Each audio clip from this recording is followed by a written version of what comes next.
ใช่ครับแต่ยืนยันชัดเจนว่าลักษณะของการครูดตอบรับมาเนี่ยมันไม่ใช่เสียงที่เกิดเอฟเฟกต์แต่มันเป็นเสียงที่เจตนาย าว คือ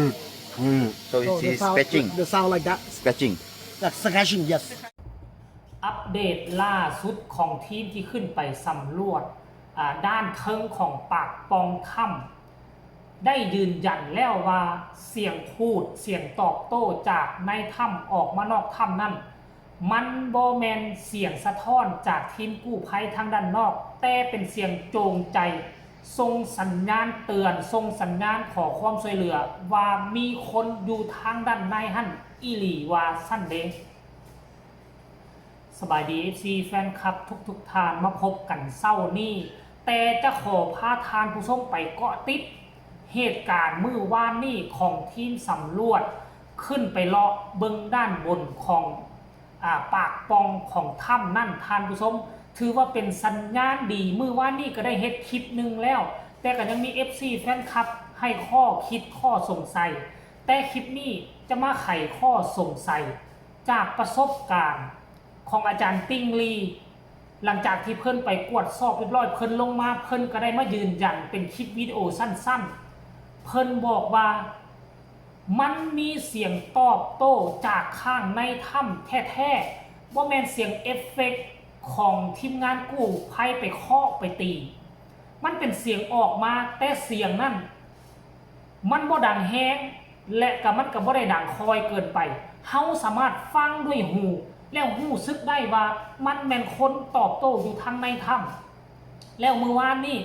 ทั้งทีมกู้ภัยทีมโหนสายสลิงของฝรั่งมั่งค่าก็ไปนำและมื้อวานนี้ก็ได้ลงไปติดตั้งไปซอกปากปองนั่นเจอแล้วและก็ได้ลงไปติดตั้งอุปกรณ์คาดว่ามื้อนี้คันฝนบ่ตกทีมโหนสลิงก็คงจะโหนลงไปปากปองตัวนั้นเพื่อไปค้นหา2คนนั้นอีกทางนึง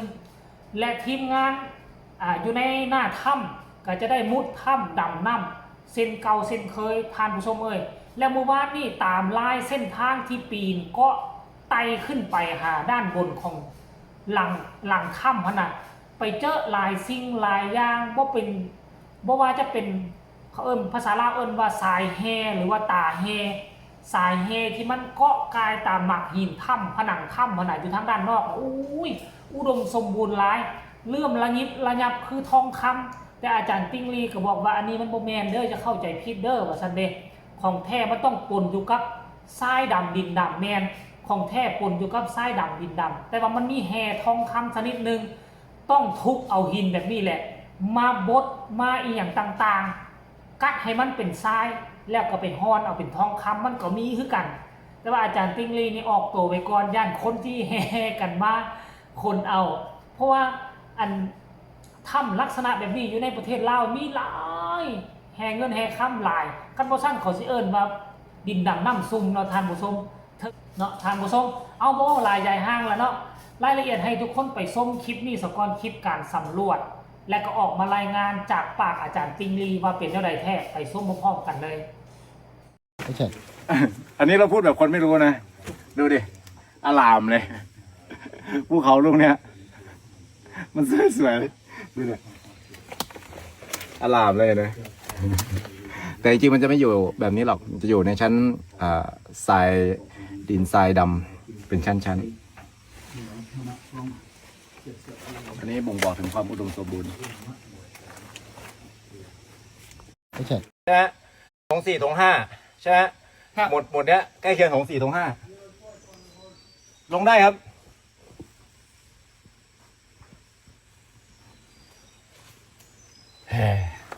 ใกล้เคียงถง4ถงStand down. So I'm not doing it in the dark.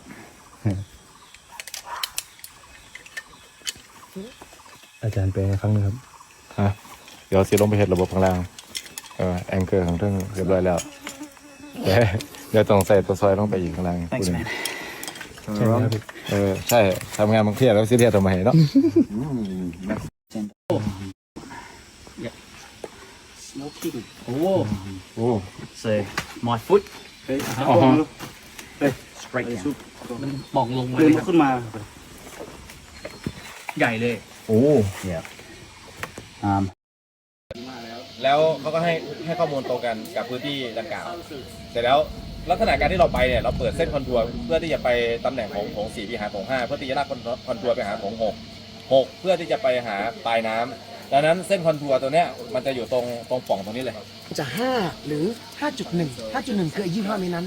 ฮะใช่ครับแต่ยืนยันชัดเจนว่าลักษณะของการครูดตอบรับมาเนี่ยมันไม่ใช่เสียงที่เกิดเอฟเฟกต์แต่มันเป็นเสียงที่ ยาว เจตนา ยาว So it the is sound scratching. the sound like that Scratching. that's scratching yes So he can hear. you can hear yes That means very near. yes ดังไหมเสียงกลับมาดังไหม มันไม่ดังมาก แบบแต่ได้ยิน มันไม่ดังมากแต่ได้ยิน อาจารย์ลองทำเสียงเท่าคิดว่าเท่าที่เสียงที่อาจารย์ได้ยินไม่เอาเสียงปากนี่แหละ โอ้ อยากรู้ว่าดัง มัน แค่ไหน จะไม่เหมือนกันผม ไม่เป็นไร นี่เศษหินเนี่ยตรงเนี้ย ลอง ข้างๆเนี่ย ไม่ เอามันเป็นข้อความดีเลย์ต่อนะ เพราะว่าผมอยู่ปากถ้ อ่า ำแค่ เสียงดังประมาณนี้ ใช่ครับ sound like that Okay. Not normal. Yeah. not normal Not normal. นี่นะ FC แฟนคลับ อันนี้คือสิ่งที่มันเกิดขึ้นและกับความคืบหน้า เอิ้นว่าล่าสุดเลยนะ ความคืบหน้าล่าสุดจากทีมสำรวจปากปองบนผนังถ้ำด้านบนท่านผู้ชมออกมารายงานและก็ยืนยันแล้วว่ามันบ่แม่นเสียงเอฟเฟกต์ค่อยเชื่ออาจารย์ปิงลีประสบการณ์สูงขนาดนี้อันใดเป็นเสียงเอฟเฟกต์อันใดเป็นเสียงคนที่ตั้งใจเคาะตอบกลับมันก็ต่างกันได้ซึ่งอาจารย์จิ้งลีเพิ่นก็บอกว่ามันเป็นเสียงคนโจงใจทำเสียงตอบโต้บ่แม่นเสียงเอฟเฟกต์เนาะคันว่าเสียงเอฟเฟกต์แค่ห้องอยู่เขานี่ไปกระทบใส่เขานั่นมันจะส่งสัญญาณกลับมาแต่ว่ามันโกงกันข้ามกับว่าเฮาเงียงหูลงหูปากปองอยู่ใกล้ๆเฮานี่แล้วเฮาตีเฮาเคาะเอฟเฟกต์เสียงเอฟเฟกต์มันจะแตกต่างกันหลายได้ท่านผู้ชมอันนี้ก็ถือว่าเป็นข่าวดีที่สุด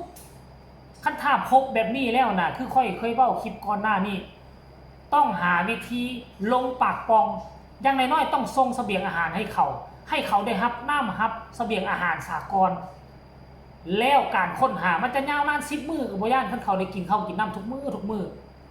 ย่านอย่างเดียวคือมันบ่มีทางที่จะส่งเสบียงอาหารให้เขาหั่นเดี๋ยวก็สิอดข้าวอดน้ำอันนี้อันตรายที่สุดสิ่งที่รีบด่วนที่สุดก็ทีมงานกู้ภัยไทยลาวกับต่างประเทศก็คงจะได้เฮ็ดแล้วแหละเมื่อวานนี้ฝนตกประชุมกันทีมงานของอำเภอกับบ่ยอมหนีไปรับไปนอนประชุมกันจนฮอดดึกฮอดดื่นมื้อคืนนี่น่ะหลังจากฝนถล่มเนาะคลิปนี้ก็เอามารายงานสั้นๆเพียงซ้ำนี้ให้ทุกคนกดไลค์กดแชร์ไปให้ผู้ที่คอยคอยอยากฟังอัปเดตข้อมูลข่าวสารล่าสุดก็นำเสนอแล้วท่านผู้ชมสำหรับคลิปนี้ก็ฝากกดไลค์กดแชร์อีกครั้งนึงใครมีคำคิดคำเห็นอยากส่งกำลังแห่งใจให้ทีมกู้ภัยส่งมาได้ทางใต้คอมเมนต์สำหรับคลิปนี้ลาท่านผู้ชมไปก่อนสบายดี